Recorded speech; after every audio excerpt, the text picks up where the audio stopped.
നമസ്കാരം. Deep focus തുടങ്ങുന്നു. Nadapuram തൂണേരിയിൽ DYFI പ്രവർത്തകൻ ഷിബിൻ കൊല്ലപ്പെട്ട കേസിൽ മുഴുവൻ പ്രതികളെയും കോടതി കുറ്റവിമുക്തരാക്കി. കേസ് സംശയാതീതമായി തെളിയിക്കാൻ പ്രോസിക്യൂഷൻ കഴിയാത്ത സാഹചര്യത്തിൽ പ്രതികളെ കുറ്റവിമുക്തരാക്കുന്നുവെന്നായിരുന്നു കോടതിയുടെ വിധി പ്രഖ്യാപനം.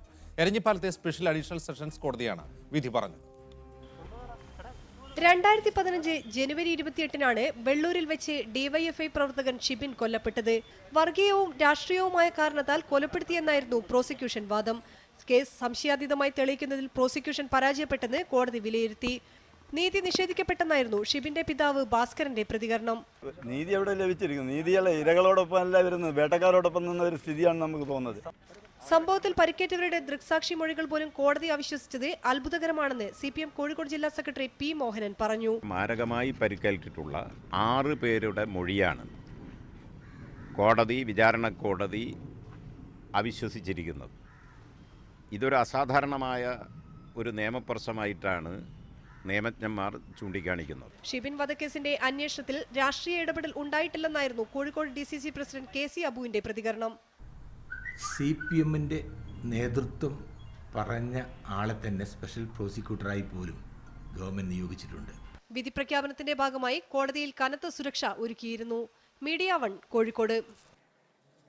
ഈ വിഷയത്തോട് പ്രതികരിക്കാൻ DFI നേതാവ് SK സജീഷ് എന്നോടൊപ്പം ഹെഡ്ക്വാർട്ടേഴ്സിലുണ്ട്. കൂടാതെ പ്രതിഭാഗം അഭിഭാഷകൻ അഡ്വക്കേറ്റ് CK ശ്രീധരൻ ടെലിഫോണിൽ ചേരും.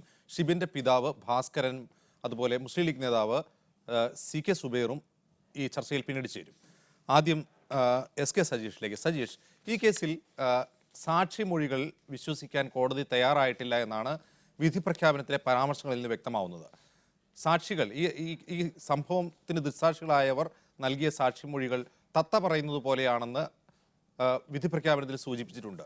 ഈ സാഹചര്യത്തിൽ ഇതൊരു മുൻപ് മോഹൻ മാസ്റ്റർ സൂചിപ്പിച്ചതുപോലെ ഇതൊരു സങ്കീർണ നിയമപ്രശ്നമായി വ്യാഖ്യാനിക്കണമോ, അതോ ഈ സംഭവത്തെ ഒരു ഏറ്റുമുട്ടലായി കോടതി കണ്ടുവെന്നാണോ കരുതേണ്ടത്? ഈ വിധിന്യായം സ്വാഭാവിക നീതി പരിഗണിക്കാതെയുള്ള ഒന്നാണ്. കാരണം ഈ വിധിന്യായം ഉണ്ടാക്കുന്ന പ്രത്യാഘാതങ്ങൾ വളരെ ഗുരുതരമായിട്ടുള്ളതാണ്. ഒരു 17 വയസ്സുകാരനായ ചെറുപ്പക്കാരനെ അതിഭീകരമായി കൊലപ്പെടുത്തുകയും മാത്രവുമല്ല കൂടെ 6 പേരെ അതിഭീകരമായി കൊലപ്പെടുത്തുക എന്ന ഉദ്ദേശത്തോടു കൂടി നേരത്തെ തയ്യാറാക്കിയ ഗൂഢാലോചനയുടെ ഭാഗമായി അതിഭീകരമായി ആക്രമിക്കുകയും ചെയ്ത ഒരു കേസിൽ സാക്ഷികളായി വരുന്നത് പരിക്കേറ്റവരാണ്. 2 മുതൽ 7 വരെയുള്ള സാക്ഷികൾ പരിക്കേറ്റവരാണ്. ഈ പരിക്കേറ്റവർ തങ്ങൾക്കേറ്റ പരിക്കാണ് കോടതിയുടെ മുന്നിൽ പറഞ്ഞിട്ടുള്ളത്. സാക്ഷിമൊഴി ഒരിക്കലും തത്ത പറയുന്നത് പോലെ പറഞ്ഞു എന്ന് പറയാൻ വേണ്ടി കഴിയില്ല. ഓരോ സാക്ഷികളും ആ സാക്ഷികൾക്കുണ്ടായ അനുഭവങ്ങളാണ് കോടതിയുടെ മുന്നിൽ പറഞ്ഞിട്ടുള്ളത്. ആ മൊഴികളെല്ലാം പരിശോധിച്ചറിയാം. ഒരു സാക്ഷി തനിക്ക് അടി കിട്ടുന്നതിനെ പറ്റിയും അടി കിട്ടി വീഴുന്നവരെയുള്ള കാര്യമാണ് പറയുന്നത്.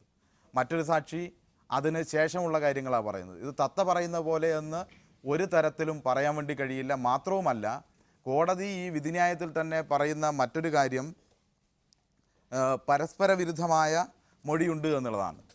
തത്ത പറയുന്നത് പോലെ എന്ന് ഒരിടത്ത് പറയുകയും മറ്റൊരിടത്ത് പരസ്പര വിരുദ്ധമാണ് എന്ന് കോടതി പറയുകയും ചെയ്താൽ എങ്ങനെയാണ് ഇത് അംഗീകരിക്കാൻ വേണ്ടി കഴിയുക? ആ തരത്തിൽ കാണാൻ വേണ്ടി കഴിയില്ല. ഈ പരിക്കേറ്റവരിൽ തന്നെ പരിക്കേറ്റ ആളുകൾ നമുക്ക് പരിശോധിച്ചാൽ അറിയാം. അവരെല്ലാം ഇവിടെ കോടതി പറയുന്നത് DYFIയുടെയും CPIയുമായി ബന്ധപ്പെട്ട ആളുകളാണ് ഈ സാക്ഷികളായി വന്നിട്ടുള്ളതെന്നാണ്. പരിക്കേറ്റ 2 പേർ, വിജീഷ് വട്ടക്കുനിയിൽ, ലിനീഷ് ഈശ്വർ, അതുപോലെ തന്നെ രാജേഷ് കരുവൻ്റെവിട, ഈ 2 പേർ. അതിൽ രാജേഷ് കരുവൻ്റെവിട യൂത്ത് കോൺഗ്രസിൻ്റെ പ്രാദേശിക നേതാവും പ്രവർത്തകനുമാണ്, അറിയപ്പെടുന്ന പ്രവർത്തകനാണ്. അതുപോലെ തന്നെ വിജീഷ് എന്ന് പറയുന്ന സാക്ഷി പരിക്കേറ്റയാൾ യൂത്ത് കോൺഗ്രസിൻ്റെ സജീവ പ്രവർത്തകനാണ്. മാത്രവുമല്ല, നമ്മളെല്ലാം മീഡിയ 1 ഉൾപ്പെടെയുള്ള ചാനലുകൾ നേരത്തെ നമ്മൾ കണ്ടിട്ടുള്ളതാണ്. VM സുധീരൻ ഈ ആക്രമണത്തിൽ പരിക്കേറ്റ യൂത്ത് കോൺഗ്രസിൻ്റെ പ്രവർത്തകരെ വീട്ടിൽ സന്ദർശിക്കുകയുണ്ടായി. ആ സമയത്ത് ഈ ഭീകരമായ ആക്രമണത്തെക്കുറിച്ച് അവർ VM സുധീരനോട് പറയുന്ന ദൃശ്യങ്ങൾ എല്ലാ ദൃശ്യമാധ്യമങ്ങളിലും നേരത്തെ വന്നിട്ടുള്ളതുമാണ്. അപ്പോൾ ഈ പറയുന്ന കാര്യങ്ങളിലൊന്നും തന്നെ യാതൊരു അടിസ്ഥാനവുമില്ല. ഈ വിധി ഉണ്ടാക്കുന്ന പ്രത്യാഘാതം വളരെ ഗുരുതരമാണ്. കാരണം ശരി സജീഷ്, ഞാൻ മടങ്ങി വരാം താങ്കളിലേക്ക്. അഡ്വക്കേറ്റ് CK ശ്രീധരൻ, ഇവിടെ ചൂണ്ടിക്കാട്ടപ്പെട്ടതുപോലെ തന്നെ ഈ കേസിനെ ഒരു ഏറ്റുമുട്ടലിനെ തുടർന്നുണ്ടായ ഒരു കൊലപാതകം, ആ കൊലപാതകം അന്വേഷണം നടത്തിയ ഏജൻസി, അതായത് പോലീസിന് ഈ അന്വേഷണം വേണ്ട വിധത്തിൽ കാര്യക്ഷമമായി നടത്താൻ കഴിഞ്ഞില്ല, വേണ്ടത്ര സാക്ഷികളെയോ അതിന് സഹായകരമായ തെളിവുകളെയോ കോടതിക്ക് മുമ്പിൽ ഹാജരാക്കാൻ കഴിഞ്ഞില്ല എന്നാണോ ഈ വിധി പ്രസ്താവത്തിൽ നിന്ന് മനസ്സിലാക്കേണ്ടത്? അതോ മുൻപ് CPM നേതാവ് മോഹനൻ മാസ്റ്റർ ചൂണ്ടിക്കാട്ടിയതുപോലെ ഇതൊരു നിയമപ്രശ്നമായി, സങ്കീർണ നിയമപ്രശ്നമായി തന്നെ കാണണം? തീർച്ചയായും താങ്കൾ സൂചിപ്പിച്ചതുപോലെ കേസിന്റെ അന്വേഷണത്തിന്റെ പ്രാരംഭഘട്ടത്തിൽ തന്നെ ഈ കേസിനെ സത്യസന്ധമായി അന്വേഷിക്കാനും യഥാർത്ഥ സാക്ഷികളെ, നാച്ചുറൽ വിറ്റ്നസസിനെ, തൊട്ടടുത്തുള്ള സ്വതന്ത്ര സാക്ഷികളെ സാക്ഷികളായി കൊണ്ടുവരുവാനുമുള്ള യാതൊരുവിധ പരിശ്രമവും അന്വേഷണ ഉദ്യോഗസ്ഥന്റെ ഭാഗത്ത് നിന്നുണ്ടായില്ല എന്ന് വ്യക്തമായി കാണാൻ കഴിയും. ഒട്ടേറെ കാര്യങ്ങൾ ഈ സംഭവവുമായി ബന്ധപ്പെട്ട യഥാർത്ഥ കാര്യങ്ങൾ അനാവരണം ചെയ്യുന്നതിന്, കോടതിയിൽ അതുമായി ബന്ധപ്പെട്ട തെളിവുകൾ ഹാജരാക്കുന്നതിന് കഴിയുമായിരുന്നിട്ടും നിരവധി കാര്യങ്ങൾ ഇതിൽ നിന്ന് മനഃപൂർവ്വം സപ്രസ് ചെയ്യുന്ന, മനഃപൂർവ്വം മറച്ചുവെക്കുന്ന ഒരു നിലപാടാണ് അന്വേഷണ ഉദ്യോഗസ്ഥന്റെ ഭാഗത്ത് നിന്നുണ്ടായത്. സ്വാഭാവികമായും അതിൽ CPMന്റെ പ്രാദേശിക നേതാക്കളുടെ ഇടപെടലുണ്ടായി എന്നുള്ള ഒരു തോന്നൽ ഉണ്ടാക്കാൻ സാധിക്കുന്ന രീതിയിലാണ് കാര്യങ്ങൾ മുന്നോട്ട് നീങ്ങിയത്. പ്രതിഭാഗത്ത് 3 പേർക്ക് പരിക്ക് പറ്റി. പ്രതിഭാഗത്തെ 3 പേർക്ക് പരിക്ക് പറ്റിയ 3 പേരും നാദാപുരം ഗവൺമെന്റ് ആശുപത്രിയിൽ ചികിത്സയിൽ അന്ന് രാത്രി തന്നെ പോയി അഡ്മിറ്റ് ചെയ്യാൻ അവിടെ പോയിരുന്നു. അവരെ ഡോക്ടർ പരിശോധിച്ച് അഡ്മിറ്റ് ചെയ്യാൻ വേണ്ടിയുള്ള നടപടികൾ നടന്നുകൊണ്ടിരിക്കെ രാത്രി 2 മണിക്ക് തന്നെ ആ പരിക്ക് പറ്റിയ പ്രതികളെ 3 പേരെയും അവരോടൊപ്പം അവരെ ആശുപത്രിയിൽ എത്തിക്കാൻ പോയിരുന്ന 4 പേരെയും അവിടെ നിന്ന് കസ്റ്റഡിയിലെടുത്തു കൊണ്ടുപോകുന്ന ഒരു നടപടിയാണ് അന്വേഷണ ഉദ്യോഗസ്ഥന്റെ ഭാഗത്ത് നിന്നുണ്ടായത്. രാത്രി 10:30 മണിക്ക് സംഭവം നടന്നിട്ടും പിറ്റേന്ന് കാലത്ത് 7:45 മണി വരെ കൃത്യസ്ഥലം കേവലം 4 കിലോമീറ്റർ പോലീസ് സ്റ്റേഷനിൽ നിന്ന് അകലെ ആയിട്ട് കൂടി സംഭവത്തിന് ദൃക്സാക്ഷികളായി CPMന്റെ ലോക്കൽ കമ്മിറ്റിയുടെ നേതൃത്വത്തിൽപ്പെട്ട രാജനും അരവിന്ദാക്ഷനും ഉൾപ്പെടെയുള്ള ആളുകൾ സംഭവ സ്ഥലത്ത് ഉണ്ടായിരുന്നു എന്ന് അവകാശപ്പെട്ടിട്ട് പോലും അവരാരും ഈ സംഭവത്തെക്കുറിച്ച് പോലീസിന് ആദ്യ വിവരം നൽകാൻ തയ്യാറാകാതെ പിറ്റേന്ന് മറ്റൊരു സംഭവം നേരിൽ കണ്ടിട്ടില്ലാത്ത ഒരാളെ സാക്ഷിയായി, ദൃക്സാക്ഷിയായി കാണിച്ച് മൊഴി നൽകുകയാണ് ഉണ്ടായത്. അവിടെ അന്ന് മോട്ടോർ വാഹനങ്ങൾ, സൈക്കിളുകളും സ്കൂട്ടറുകളും തല്ലി തകർത്തൊരു സംഭവം ഉണ്ടായി. മോട്ടോർ സൈക്കിളുകളും അതുപോലെ സ്കൂട്ടറും തല്ലി തകർത്ത ആ വാഹനങ്ങൾ, ആ കേടുപാടുകൾ എങ്ങനെ ഉണ്ടായി? പ്രതികൾ അവിടെ കുറ്റകൃത്യത്തിനു വേണ്ടി ഉപയോഗിച്ച വാഹനങ്ങൾ എന്നുള്ള നിലയിൽ ആരോപിക്കപ്പെട്ട വാഹനങ്ങൾ എപ്പോഴാണ് ഈ കുത്തിക്കീറുകയും, ടയറുകൾ കുത്തിക്കീറുകയും പെട്രോൾ ടാങ്കുകൾ അവിടെ പൊളിക്കുകയും മറ്റും ചെയ്ത നിലയിൽ കനത്ത നാശനഷ്ടങ്ങൾ ഈ വാഹനങ്ങൾക്ക് ആരാണ് വരുത്തിവെച്ചത് എന്നുള്ള കാര്യങ്ങളെല്ലാം മറച്ചുവെക്കുന്നതിന് വേണ്ടി 10:30 മണിക്ക് രാത്രി സംഭവം നടക്കുകയും മിനിറ്റുകൾക്കകം ഒരു ഗൂഡ്സ് വണ്ടിയിൽ ഈ 3 വാഹനങ്ങളിൽപ്പെട്ട 2 വാഹനങ്ങൾ, തകർക്കപ്പെട്ട വാഹനങ്ങളിൽ 2 വാഹനങ്ങൾ നാദാപുരം പോലീസ് സ്റ്റേഷനിലേക്ക് എത്തിക്കുകയും ചെയ്ത നടപടി എന്തിനു വേണ്ടിയായിരുന്നു? സത്യം മറച്ചു വെക്കാനായിരുന്നു എന്ന് വ്യക്തമാകുന്നു. കുറ്റവാളികൾ കുറ്റകൃത്യത്തിന് ഉപയോഗിച്ച വാഹനങ്ങൾ കൃത്യസ്ഥലത്ത് നിന്നും എടുത്തുകൊണ്ടുപോകുക എന്ന് പറഞ്ഞാൽ സ്വാഭാവികമായും അത് തെളിവുകൾ നശിപ്പിക്കുന്നതിന് തുല്യമാണ്, ടാമ്പർ ചെയ്യുന്നതിന് തുല്യമാണ്. ഒരു അന്വേഷണ ഉദ്യോഗസ്ഥനും അത്തരമൊരു കാര്യം നടപ്പിലാക്കാൻ ശ്രമിക്കില്ല. ന്യായമായ സത്യസന്ധമായ അന്വേഷണമാണെങ്കിൽ പരിക്കേറ്റവരുടെ പ്രതിഭാഗം പരിക്കേറ്റവരുടെ പരിക്കിനെ സംബന്ധിച്ച് അന്വേഷണ ഉദ്യോഗസ്ഥൻ അന്വേഷിക്കുന്നില്ല.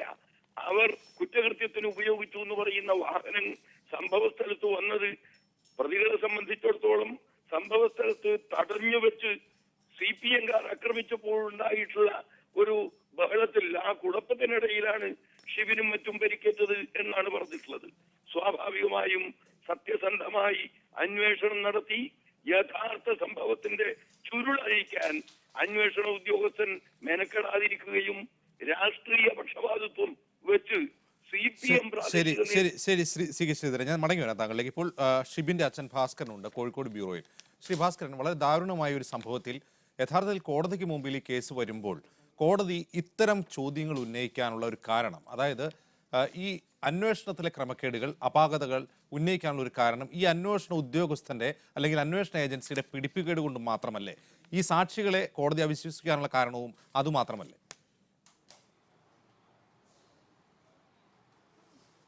എനിക്ക് ഞങ്ങളുടെ കുടുംബത്തിനുണ്ടായിട്ടുള്ള ദാരുണമായ ദുരന്തം, ആ ദുരന്തത്തിന് ഒരു പ്രതീക്ഷ ഞങ്ങൾക്കുണ്ടായിരുന്നു.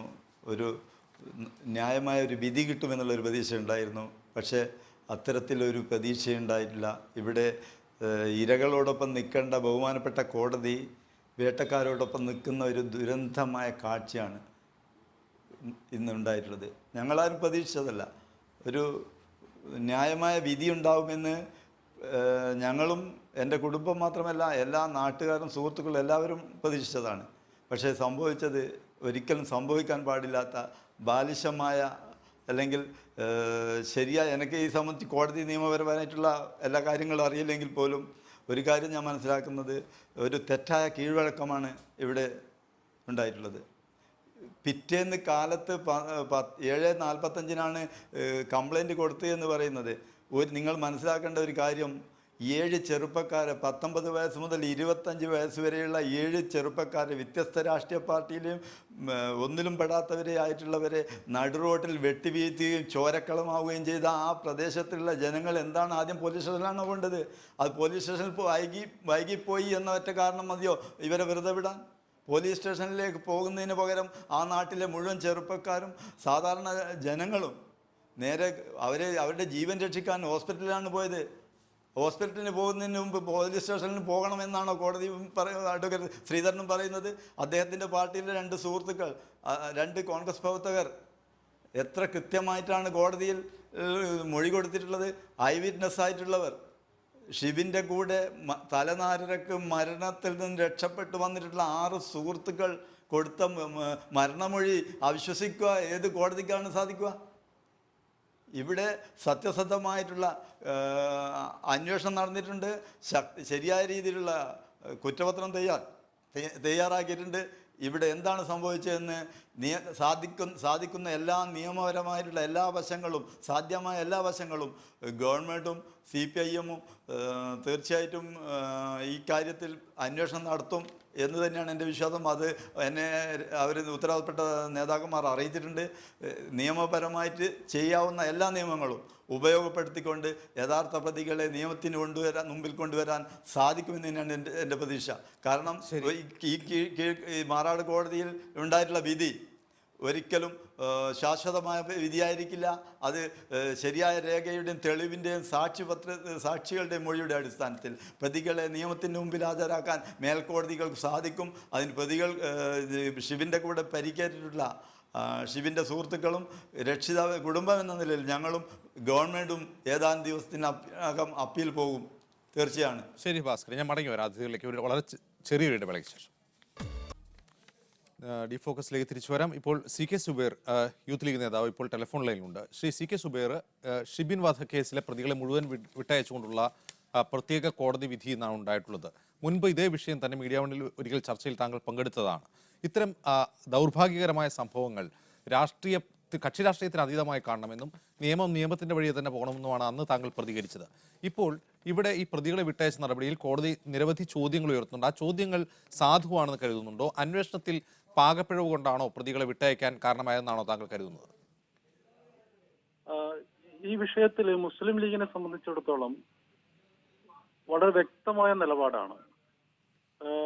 ഷിബിൻ കൊല്ലപ്പെട്ടതിന് ഒരു തരത്തിലും സന്തോഷിക്കുന്ന ഒരു പാർട്ടിയല്ല മുസ്ലിം ലീഗ്. മാത്രമല്ല, ആ കുടുംബത്തോട് അവരുടെ വേദനയിൽ അവരോട് കൂടെ നിന്നിട്ടുള്ള പാർട്ടിയാണ്.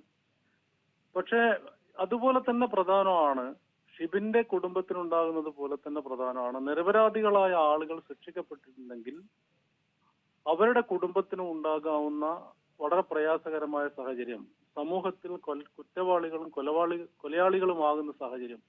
അപ്പൊ ഇവിടെ നിരപരാധികൾ രക്ഷപ്പെടുക എന്നുള്ളതും വളരെ പ്രധാനപ്പെട്ട ഒരു ആവശ്യമാണ്.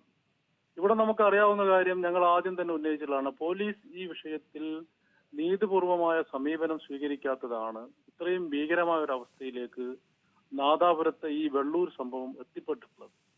വളരെ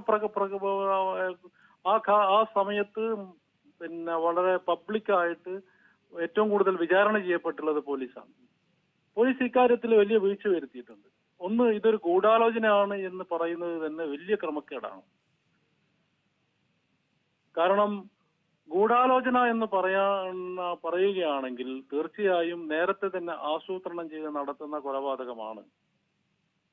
അങ്ങനെ ഒരു കൊലപാതകമാണ് എന്ന് ഈ നാട്ടിലെ ഒരാൾക്കും അഭിപ്രായമില്ല.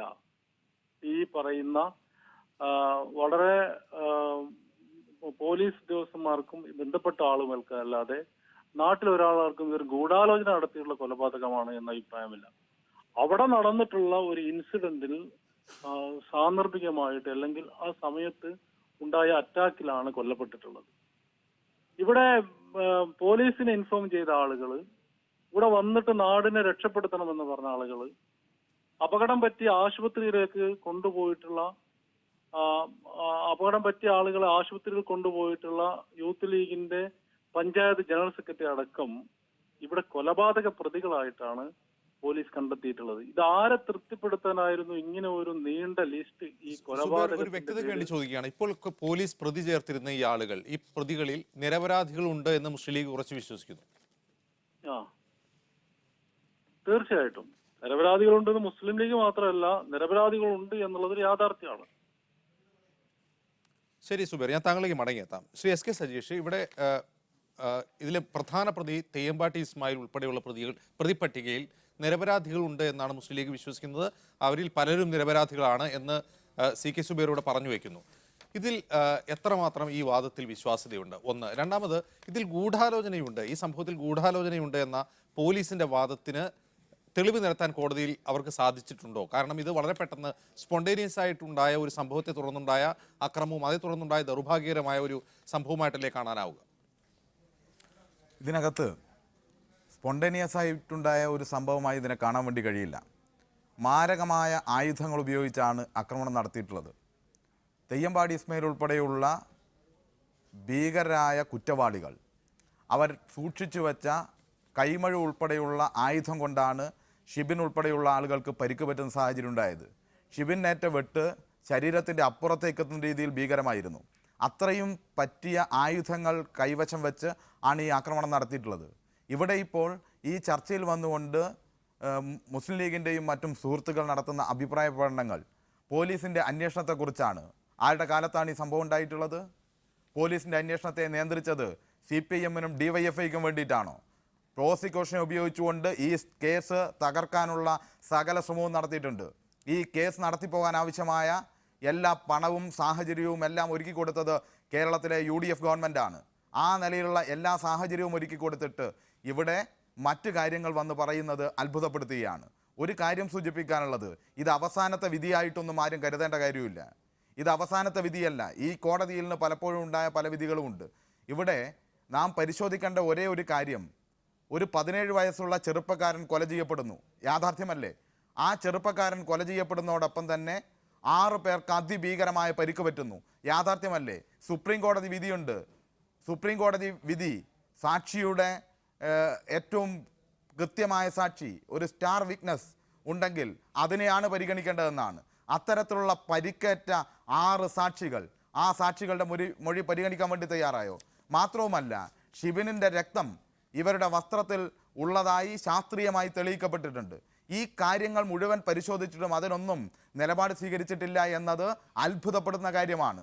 തെയ്യമ്പാടി ഇസ്മായിലിനെ പോലെയുള്ള ഗുണ്ടകൾക്ക്, തെമ്മാടികൾക്ക്, കൊലയാളികൾക്ക് കേരളത്തിൽ അഴിഞ്ഞാടാനുള്ള ലൈസൻസ് നൽകുന്നതായി ഈ വിധി മാറിപ്പോകും എന്ന് ആരെങ്കിലും സംസാരിച്ചാൽ അതിനെ ആരെയും നമുക്ക് കുറ്റപ്പെടുത്താൻ വേണ്ടി കഴിയില്ല. ഒരു സ്വാഭാവികമായ നീതി ഉണ്ടാകേണ്ടതുണ്ട്. അക്രമം തടയാനും സമൂഹത്തിന് നേർവഴി കാട്ടിക്കൊടുക്കാനും കഴിയുന്ന രീതിയിലുള്ള വിധിയാണ് ഉണ്ടാകേണ്ടത്. ആ വിധി ഈ കാര്യത്തിൽ ഉണ്ടായിട്ടില്ല. ഇവിടെ നേരത്തെ സൂചിപ്പിച്ച പോലെ തന്നെ ഇവിടെ അക്രമം നടന്ന് പോലീസിന് റിപ്പോർട്ട്, കോടതി വിധിക്കകത്ത് തന്നെ കൃത്യമായ പ്രശ്നങ്ങൾ നിലനിൽക്കുന്നുണ്ട്. 12 മണിക്കൂറിന് ശേഷമാണ് FIR ഇട്ടതെന്നാണ് കുഴപ്പമായി പറയുന്നത്. 12 മണിക്കൂറിന് ശേഷമല്ല, 10:15-നും 10:30-ക്കും ഇടയിൽ സംഭവിക്കുന്ന ഈ സംഭവം. ആ സംഭവത്തിന് ശേഷം പരിക്ക് പറ്റിയ ആളുകളെ അവിടെ മരിച്ചു വീഴുകയായിരുന്നില്ല, ഭീകരമായി പരിക്ക് പറ്റുകയാണ്. ആരൊക്കെയാണ് ഞങ്ങൾക്ക് ഓർമ്മയുണ്ട് ആ ദിവസം, ആരൊക്കെ മരിക്കും 7 പേർ മരിക്കുമെന്നാണ് ഞങ്ങൾ കരുതിയത്. ഒരു കൂട്ടക്കശാപ്പ് നേരത്തെ തീരുമാനിച്ചത് നടത്താനാണ് ഇവിടെ ലീഗിന്റെ ക്രിമിനൽ സംഘം തയ്യാറായിട്ടുള്ളത്. തെയ്യമ്പാടി ഇസ്മായിലിന്റെ നേതൃത്വത്തിൽ. അയാൾ ആരാണ് എന്ന് ആ നാട്ടുകാർക്ക് നല്ലോണം അറിയാം. അത്രയും ക്രിമിനൽ സംഘം 7 പേരെ കൊന്നുതള്ളാൻ ഉള്ള ഒരു പ്ലാനിംഗ് ആണ് നടത്തിയത്. ആ വീണ ആളുകളെ, ഭീകരമായി പരിക്കേറ്റ ആളുകളെ ആശുപത്രിയിൽ എത്തിക്കല്ലേ വേണ്ടത്? അതിന് പകരം പോലീസ് സ്റ്റേഷനിൽ വിവരം കൊടുക്കാനാണ് ആദ്യം പോകേണ്ടതെന്ന് പറഞ്ഞാൽ ഏത് നീതിപീഠത്തിൽ നിന്ന് ന്യായീകരിക്കാൻ വേണ്ടി കഴിയും? ഇത്തരത്തിലുള്ള അഭിപ്രായ പ്രകടനങ്ങൾ ഉണ്ടായാൽ 7:30 മണിക്ക് ഇവിടെ FIR രജിസ്റ്റർ ചെയ്തിട്ടുണ്ട്. കുമാരേട്ടൻ എന്ന് പറയുന്ന ആളാണ് ആശുപത്രിയിൽ കൊണ്ടുപോയത്. അദ്ദേഹം തന്നെയാണ് പോലീസ് സ്റ്റേഷനിൽ റിപ്പോർട്ട് ചെയ്തത്. സാധാരണഗതിയിൽ മരിക്കുമെന്ന് കരുതിയിട്ടല്ല. ഒരു പരിക്ക് പറ്റിയ ആളെ ആശുപത്രിയിൽ എത്തിച്ചാൽ ആശുപത്രിയിൽ വെച്ച് പോലീസ് വന്ന് ഇൻറ്റിമേഷൻ എടുത്തിട്ടാണ് പിന്നീട് കേസും കാര്യങ്ങൾ മുന്നോട്ട് പോവുക. അതിനിടയിലാണ് അതിഭീകരമായി പരിക്ക് പറ്റി സഖാവ് ഷിബിൻ മരിക്കുന്ന സാഹചര്യം ഉണ്ടായത്. ഈ സാഹചര്യങ്ങളെ ഒന്നും പരിഗണിക്കാതെ ഈ കേരളത്തിൽ ഈ തരത്തിലുള്ള ആക്രമണങ്ങളെ, ഏറ്റവും ഭീകരമായ ആക്രമണങ്ങളെ പ്രതിരോധിക്കുന്നതിന് പകരം അതിന് അനുകൂലമായി ഈ ഗുണ്ടകൾ ഇപ്പോൾ അവർ കോടതിയിൽ നിന്ന് ഇറങ്ങിപ്പോകുന്ന സാഹചര്യം നാം കണ്ടു.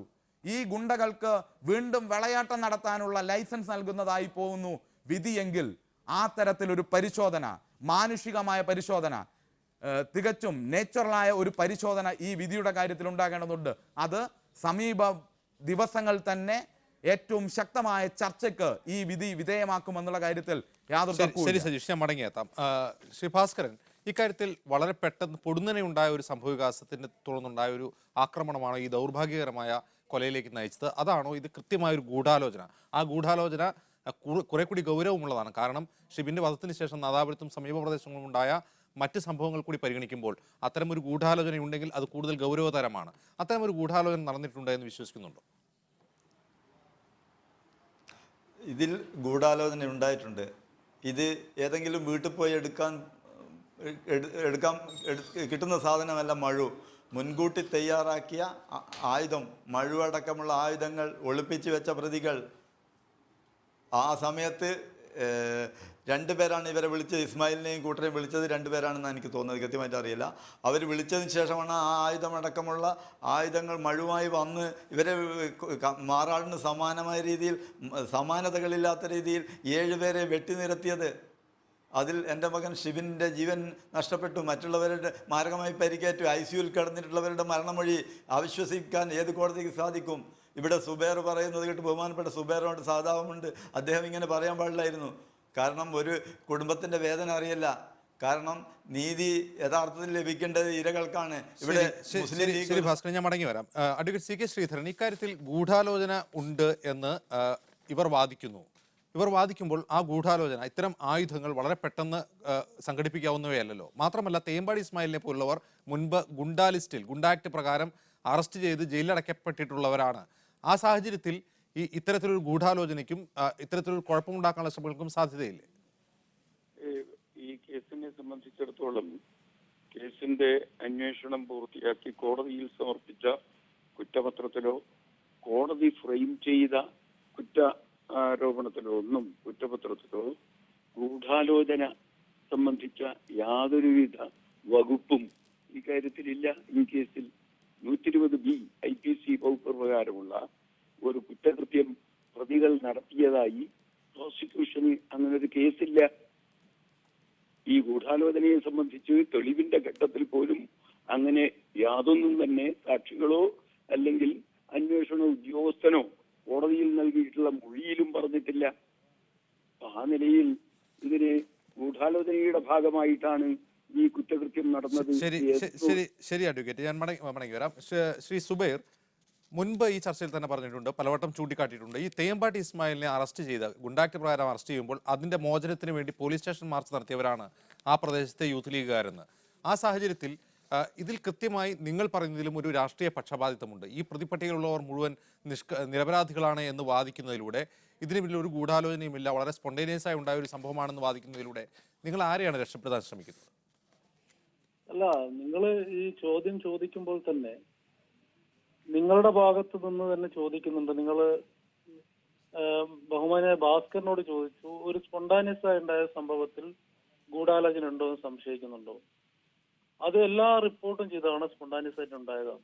അതൊരു നാദാപുരത്ത് ഏത് ജനങ്ങളോട് ചോദിച്ചാലും അതിലൊരു ഗൂഢാലോചന ഉണ്ടായിരുന്നു എന്ന് ബോധ്യപ്പെടുന്ന ഒരു സംഭവവും ഇതുവരെ ആർക്കും റിപ്പോർട്ട് ചെയ്യാൻ കഴിഞ്ഞിട്ടില്ല. അതുകൊണ്ടാണ് ഗൂഢാലോചന എന്ന ഒരു സംഗതിയിൽ കൊണ്ടുവന്ന് കുറെ ആളുകളെ പ്രതിയാക്കി അത്രയും ഭീകരമായി. ഇപ്പോ മാറാടിന് സമാനമായ ഒരു സംഭവമാണ് അവിടെ നടന്നത് എന്ന് വരുത്തി തീർക്കാനുള്ള ശ്രമങ്ങളൊക്കെ ശരിയല്ല. അവിടെ ഉണ്ടായ ദാരുണമായ സംഭവത്തെ കുറിച്ച് കൃത്യമായ നിലപാടുണ്ട് മുസ്ലിം ലീഗിന്. ആ ഷിബിൻ എന്ന് പറയുന്ന വളരെ ചെറിയ ചെറുപ്പക്കാരന്റെ മരണത്തിൽ ആ കുടുംബത്തിന്റെ ദുഃഖത്തോടെ നിൽക്കുന്ന പാർട്ടിയാണ് മുസ്ലിം ലീഗ്. അത് മാത്രമല്ല, നമ്മൾ മനസ്സിലാക്കേണ്ട ഒരു സംഗതി എന്ന് വെച്ചാൽ ഗൂഢാലോചന ആരോപിക്കുന്ന ആളുകൾക്ക് തന്നെ അറിയാവുന്നൊരു യാഥാർത്ഥ്യമുണ്ട്. അന്ന് രാത്രി ഈ സംഭവം നടക്കുമ്പോൾ അവിടെ ഉണ്ടായിരുന്ന ഇതിലെ വിറ്റ്നസ് ആയിട്ടുള്ള പ്രതിയായിട്ടുള്ള അരവിന്ദാക്ഷൻ, അതുപോലെ തന്നെ ബാലകൃഷ്ണൻ, EK രാജൻ എന്നിവർ നമ്മൾ കാട്ടുമടത്തിൽ അബൂബക്കറിന്റെ കൂടെ ഒരു ഈ ഷിബിൻ എന്ന് പറയുന്ന ആ ചെറുപ്പക്കാരന്റെ കുടുംബത്തിലെ ഒരു കുട്ടിക്ക് വേണ്ടി അവരുടെ മാധു എന്ന് പറയുന്ന അവരുടെ കല്യാണത്തിന് വേണ്ടിയിട്ട് പിരിവെടുത്തുകൊണ്ടിരിക്കുമ്പോഴാണ് സംഭവം അറിഞ്ഞു ഓടിയെത്തുന്നത്.